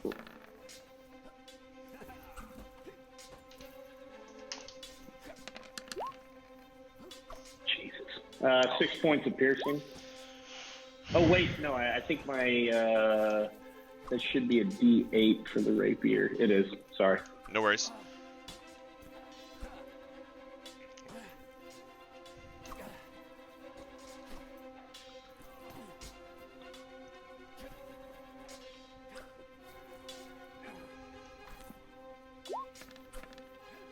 So that's 7, and then the D6.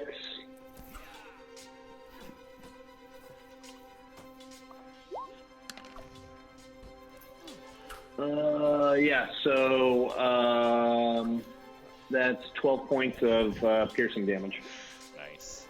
As he rounds the corner and you hold the head up and you kind of fling it back and he goes, Bulbasaur!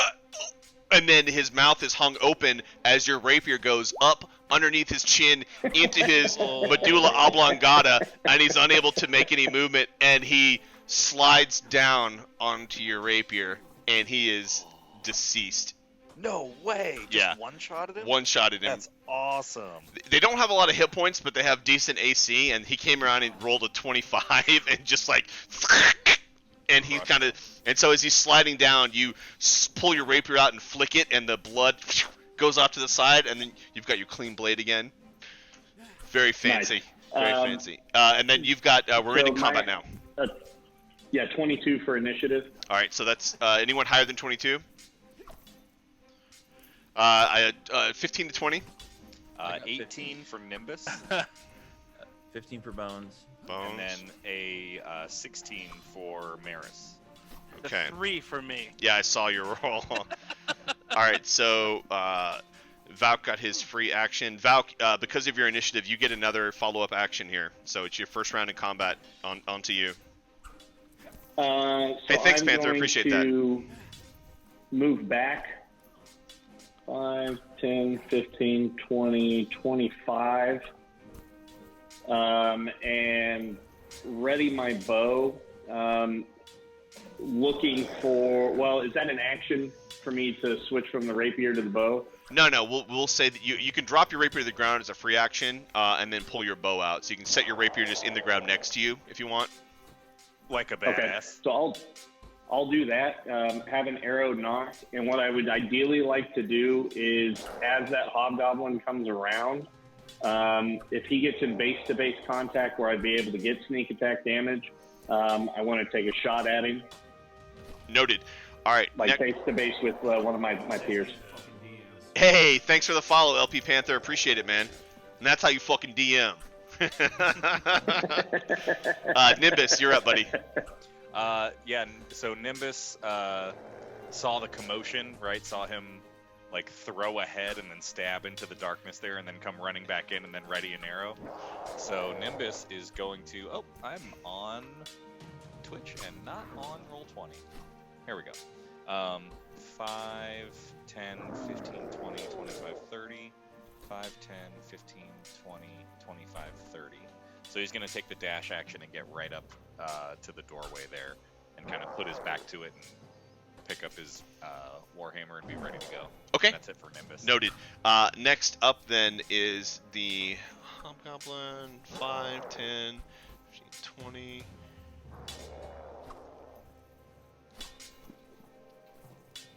And Hobgoblin comes around the corner and sees you there, so you'll get a chance to do your ready to action. And nope, Lee, I don't have a ready to action. It was just you dash. figuratively speaking. So yeah. Lee, he is in base-to-base contact as he rounds the corner here, so you can take your ready to action.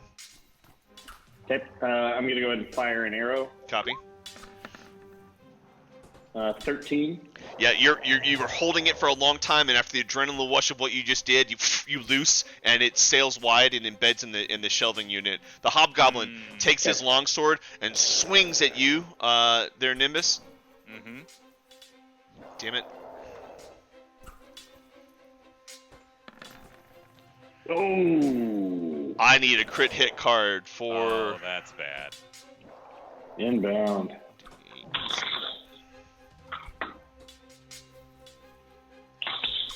All right. Again, against the PC, so you've got this one here. This one is life-threatening. You said it was a longsword? Longsword, yep. All right. I need, the DM needs Nimbus to roll a DC 16 Wisdom saving throw. Oh, this that's one not is for entitled level ones. Not Them. Okay, so DC 15 Wisdom 16 save. Wisdom save, yep. DC 16 Wisdom saving throw. That's not Luckily, you're a cleric, and Wisdom saving throws are your speciality. I mean, +5. It's not like I get. That's pretty. Crazy. That's a good bonus. That's robust.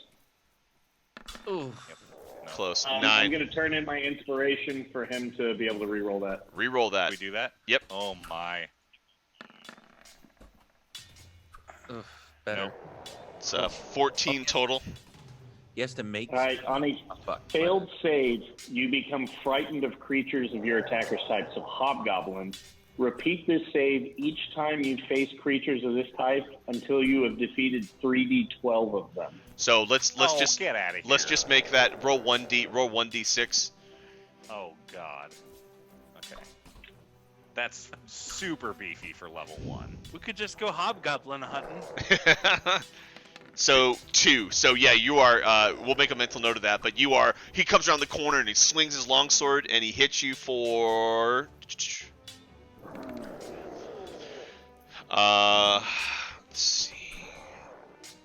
He hits you for 10 points of damage. Jesus. Wow. That's fucking crazy. Okay, I'm at 1 hit point. Yeah, so he hits you for 10 points of damage, and it's a hit. It goes all the way down you, and you're like, ugh! And as you're... And then, while his blade is stuck in me, you see Nimbus go, "Ugh!" and look up at him, and his eyes flicker and lightning crackles off of his eyes. And he kind of grabs hold of the blade, and you see the electricity travel from his eyes down his arm, and fucking electric heals him. So he's gonna get hit with a fucking Wrath of the Storm. So what does that do? He has to take a DC 13 dex save or take 2d8 lightning damage. DC 13 That dex bitch? save. Yeah, that's a natural 4. That's a failure on that. Beautiful. 9 damage.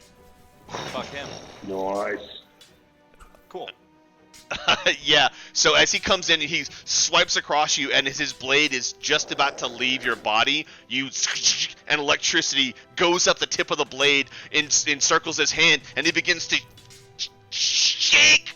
And you do, you did how much? 8? 9 lightning damage. And the smell of, like, his hair catches on fire and begins to burn off, and you can smell burnt flesh as open sores open on his body from the burn wounds. He is effed up. Nice. Next up after him, Bones, you're up, buddy. Okay, so 5, 10, 15. Bones, watch out. He looks like he has the hepatitis of the sea. Look at those sores. I think that's as far as I can make it, so I'm there. Does my agility have anything to, or athletics? Does that mean anything else, or? No, you're crawling over these. You guys have moved enough of the beds out of the way that there's enough space between them that I'm not going to make you roll any athletics or back checks to move across the beds. But you can double your movement and go 60 feet total. Okay. If you do a dash action. I'll do dash then. 15, 20. I will be there. Oh, and that's the end of my actions? Yep, that's it. Okay, cool. All right. That will be it for me. Next up after Bones is Marissa.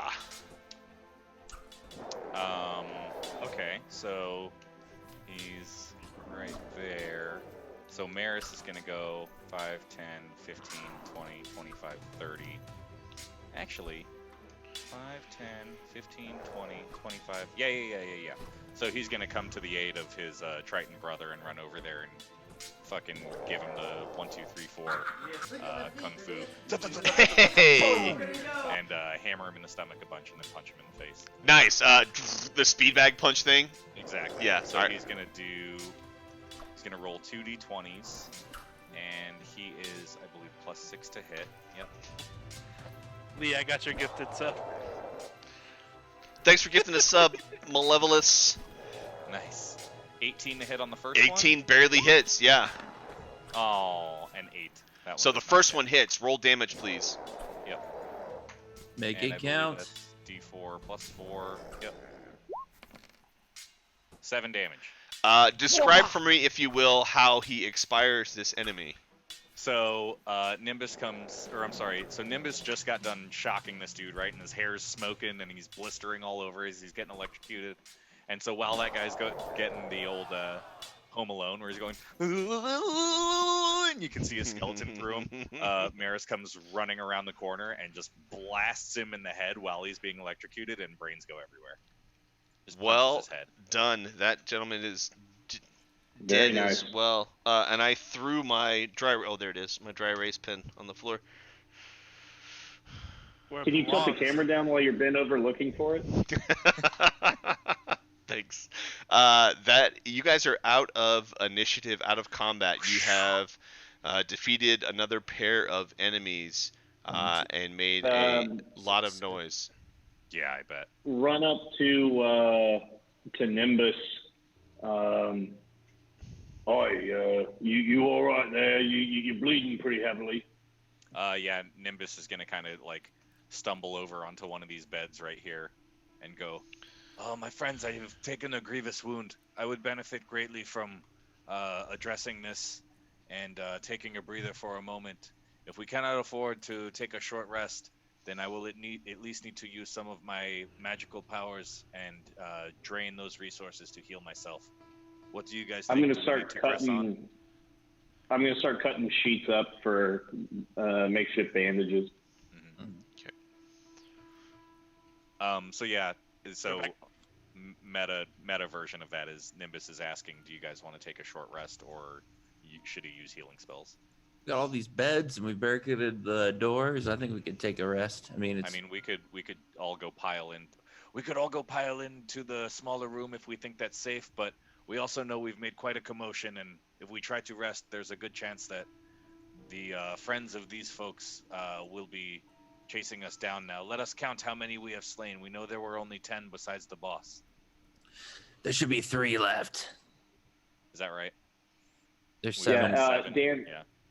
roll another DC 16 Wisdom saving throw since a hobgoblin was defeated. Oh yeah. Nice. Thanks for remembering that. And then you also need to make a saving throw. Warren, roll a DC 12 Wisdom saving throw. All right, 18 on the Wisdom save. All right, you're no longer afraid of them. And your fear also has abated, so post-combat, you guys are, doing like chest bumps to each other. We fucked those guys up, yeah! Except for the one of us that almost died. Well, Yeah, as I'm he's very close. he's doing chest bumps, and as he does, every time he flexes his chest out, arterial spray comes out into the whoever's coming at him to give him a chest bump. Oh, you should probably have a rest now, I think, maybe. Yeah, Jesus. Okay, so I'm gonna go ahead and cast a Cure Wounds on myself then. Okay, roll That's what a you will do. D8, is that correct? Yes, Cure Wounds is D8 plus 3 for Yep. him. So roll a D8 and add 3 to it. Make it good, make it good, make I it know, good. seriously. 7. Yeah, that's good. That's Yeah, good. that's pretty good. All right. So, what actions do you guys want to take? So as Nimbus sits cross-legged on one of the beds and touches himself, does some incantations, and moving his hands around, and begins to his hands glow, and he touches himself, and his wounds begin to stitch themselves up. Is this some kind of fan fiction you're reading us? What are you doing? I'm gonna run over because I'm the entire room away and be like, what is the fishman doing to himself? Touching himself. And I think he might be spawning or something.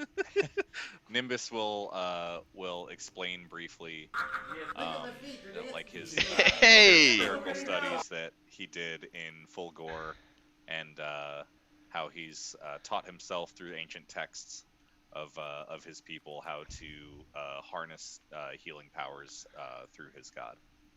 And Warren, you're really into it, and then after like 8 seconds of it, you're like, yeah, and then No, whatever. yeah. I'm just gonna look like a little turned on, but like a little confused. Hey, Mr. Squid Tentacles, thank you for the subscribe. Appreciate that. Yeah. Woo, woo, And woo. the good news, I don't know how that happened because none of them are in here. So I think the Brohiram gifted one. I like this community. It's not huge, but folks are having been gifting subs out. That's awesome. Oh, look at that That's squid kinda dab. nice. Yeah. I think it's called the squad. Squib Dab is called a Yeah. squad. I love that. Okay, so we got Nimbus healing himself. Maris is talking to himself in Aquian, which sounds very French, actually. What other actions are going on at this Bone's time? gonna walk up behind him and put a hand on Nimbus's shoulder and just be like, "It's not worth dying for. It's just a haunted house. Just stay in the back from now on." And then he's just gonna keep. Give yourself an inspiration, Bones. Yeah, I'm gonna check the corner and do a sneak down to this next bit down here. All right. And I'm gonna follow behind him, but right about here. If anyone else is taking any movements, do so now, please. I'm gonna chop off the hobgoblin's head and tie it to my other hip. Oh my. Okay. You're one of those, are you?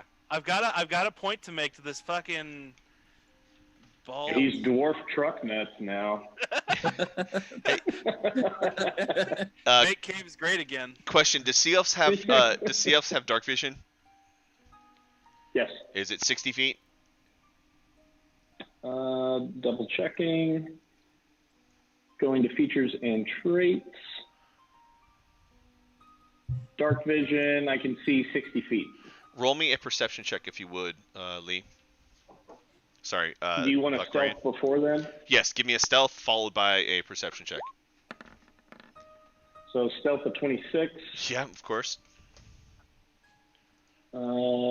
Perception of 21.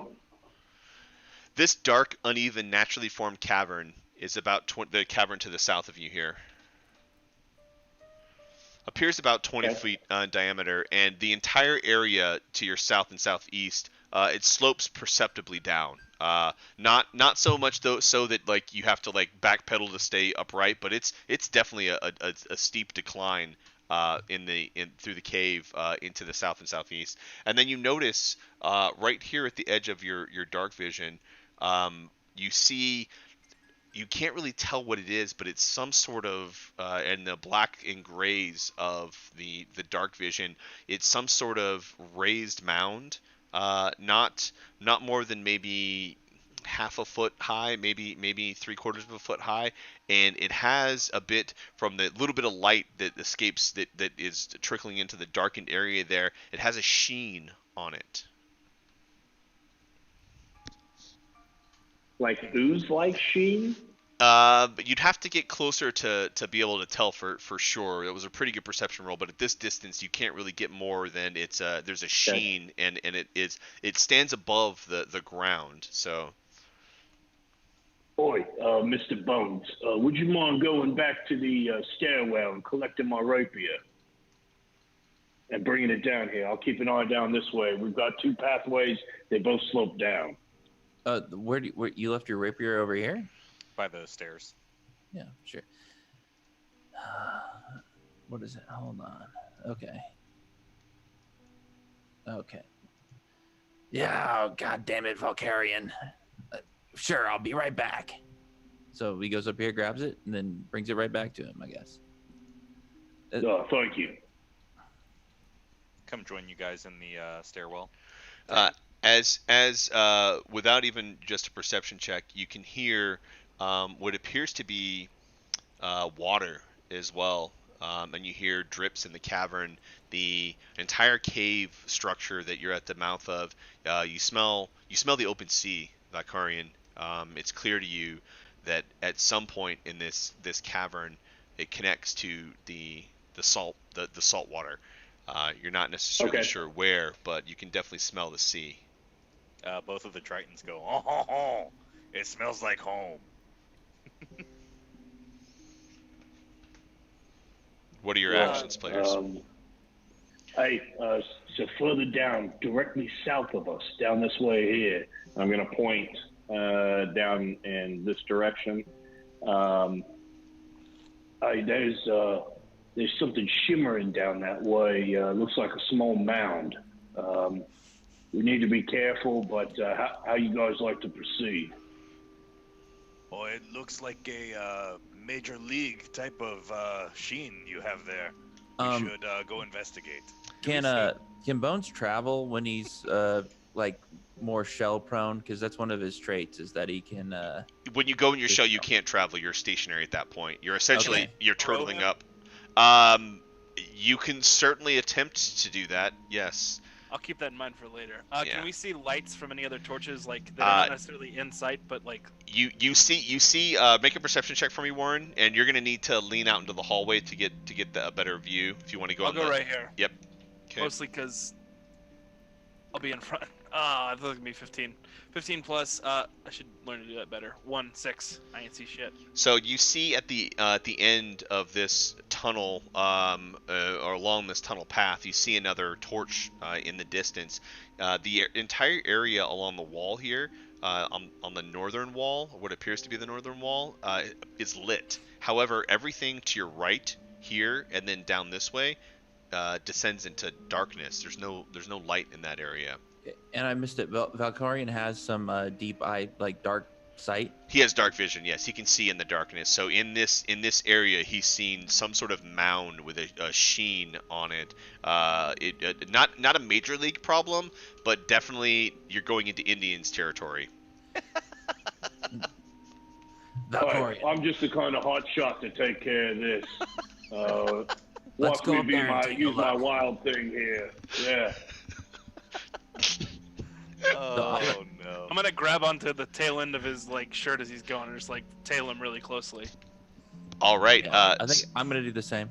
Yep. As you get, Right, boy, Let's this carry isn't on. We're prison. just a couple of men at work.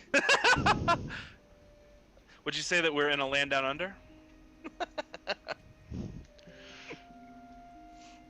Yeah, let's go check out this sheeny mound. yep. Roll me a perception check, if you would, Valkorian, please.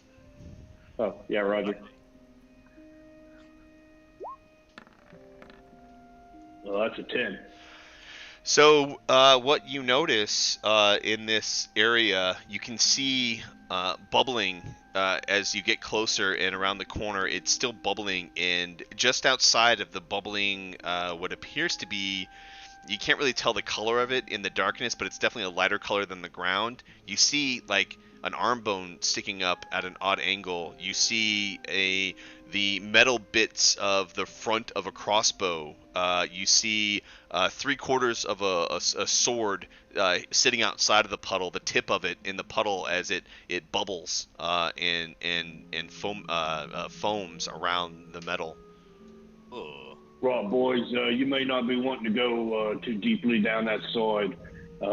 Methinks that they're illuminating the path that goes out to the sea, so likely to our east we will find some type of a pathway that leads out of here. I'd be cautious of whatever this toxic ooze is down further this passageway. What are your thoughts? Can we see where like the ooze begins? Like, does it start where the crossbow is, or like is it like kind of not sure? You'd have to get closer to really Valkyrie was able to share with you the rudimentary details that I shared. I'm gonna try to see if I can't get like maybe 10 feet closer and see if there's like a distinct edge to what's happening. Make me a perception check. +1, 3. Nope. Oh, so close, so close. So Yeah, close. in the darkness with there's also small tendrils of smoke coming off of the metal that appears to be dissolving, and you can't really see, your dark vision can't see through that smoke into the darkness beyond. Alright, lads, that sounds like a plan. Let's not go into the steam and fire oil shit. As you do turn to go back, you notice out of the corner of your eye, though, part of a jaw, and you see 3 or 4 teeth still, humanoid teeth on a humanoid jawbone. You know I can't resist good teeth. Nimbus is gonna fiddle around in his pack for a moment and teach himself how to light up this bullseye lantern. Billy, where did I see that? Just out of curiosity. Sorry, that was 2 things at once. Right there. Got it.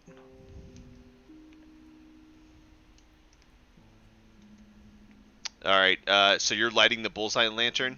Yep. Okay. It does have some oil in it still, and you're able to light it up, and you have a light source. Sweet. My friends, let me know if we need to extinguish this if we hear any intruders coming, but I can't see shit in here. Hey, LP Panther, thanks for hanging out, man. Appreciate it. Bye. Later, Panther.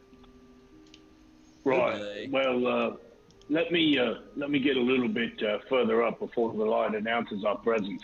I'll scout ahead and move up this way stealthily. Yep, make me another stealth roll, a new one, please. Roger. Nimbus. Yeah, I'm is gonna kinda fall like, behind him. that sounds good. I am not so stealthy myself, so you lads, 21. go up ahead. Nice. Stardog, welcome back, man. Thanks for subscribing, buddy. Oh, Hey, Appreciate it. Stardog returns. Hey. Yeah. Awesome. 20 or 19. Is that what your stealth roll is, or 21? What was your stealth roll? Yes, sir. Yeah, 21. All right. I was so excited Stardog was here. Yeah, Sorry. same. You can see right about there, and then up in here you see something. So that's what you see thus far. You see more torches as the path continues to the east. Off to your right, it's a dark cavern that continues to slope towards the sea. Both caverns are sloping towards the sea, but the one to the south is definitely darkened, and to the east appears to be well lit. I'm jumping up to follow him. The end. Right. Yeah, Nimbus kind of whispers, "You lads go up ahead.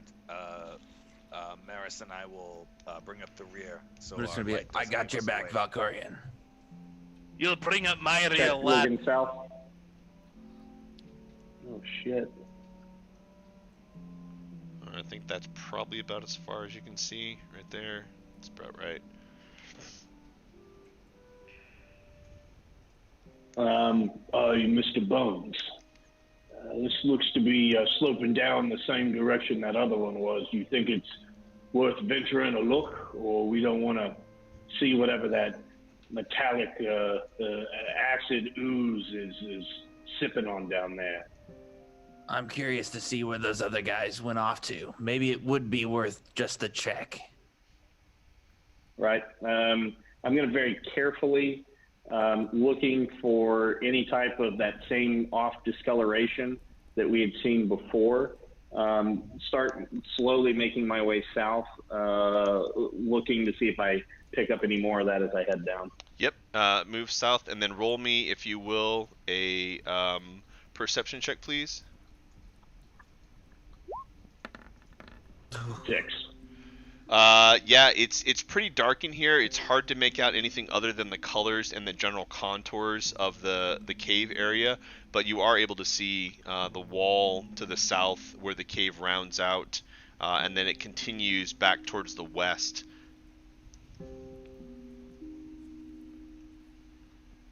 I'm gonna post All right. guard up like right here, but like not go any further than anybody really had been. Go no further than that, Billy. Oh, 100%. Copy. Give me one more perception check. Oops. And that's what you see up there. 21. You notice as you're scanning the area and as you look up, you notice right here that same discoloration in sheen appears to be on the ceiling, and much like a 3-year-old snot, and they sniff it back up and it drips down again, you can kind of see it undulating from the ceiling as it tries to fall and then goes back up. Oh yeah. Plus, Mr. I Bones, got you to need use the back word your way out of undulating, here. and I've never been able to use that in a real world setting, so thank you for that. This is not a real world setting. Hate to break it to you. Oh. This is a long time ago. With the narration here, it is. Mind your tongue. So you guys, Bones, he said for you to Undulating back sheen. out. Oh, that's disgusting. Band That'd be name. a great boat name. Yeah. Oh. Hey, ladies, you want to go to my ship, the Undulating Sheen? The terror of the 7 seas. You might get hepatitis C. Yeah.